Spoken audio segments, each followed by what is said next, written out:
আল্লাহর প্রতি অবিচল বিশ্বাস এবং আস্থার কথা বলেছিলেন শহীদ প্রেসিডেন্ট জিয়াউর রহমান, সেটাকে মুছে ফেলে দিয়ে উনি সেখানে এমন এক আইন মন্ত্রী দিয়েছেন, আমি বলি আমার ভাষায় সরকারকে ভূতে ধরেছে।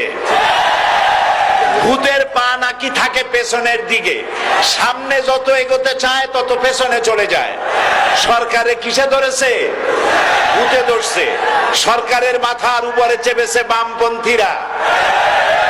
बर्बाद गुलिस्तान के लिए एक ही उल्लू काफी है, गुलिस्तान की हर शाख पे उल्लू बैठे हैं, फिर अंजाम गुलिस्तान क्या होगा। ফুল বাগানের ধ্বংস করার জন্য একটা হুতুম পেঁচা যথেষ্ট, কিন্তু হুতুম পেঁচা বসে গেছে প্রত্যেক ডালে ডালে। ফুল বাগানের অবস্থা কি হবে আল্লাহই জানে।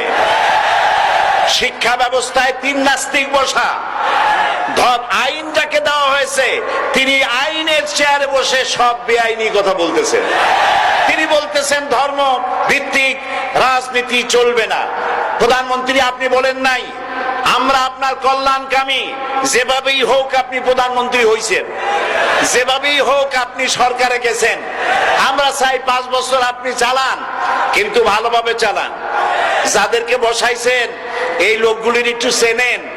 এই লোকগুলি হচ্ছে তারা যারা আপনার পিতা স্বাধীনতার স্থপতি প্রেসিডেন্ট মরহুম শেখ মুজিবুর রহমান, যার জনপ্রিয়তা ছিল আকাশচুম্বী, সে আকাশচুম্বী জনপ্রিয়তা থেকে মাটির সাথে ধসিয়ে কারা তাদেরকে আপনি মন্ত্রী বানিয়েছেন।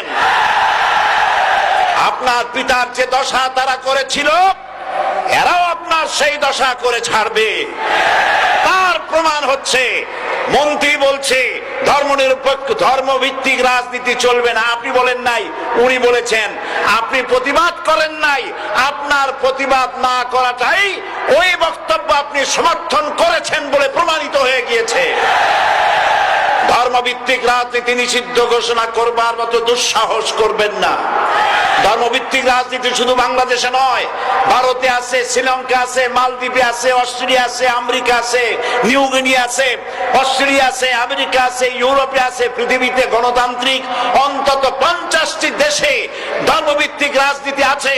তারা ইলেকশন করছে এবং ক্ষমতায় গিয়ে তারা পার্লামেন্টে অংশগ্রহণ করছে। বাংলাদেশে ধর্মনিরপেক্ষ রাজনীতি আপনি বন্ধ করতে পারবেন না, অসম্ভব।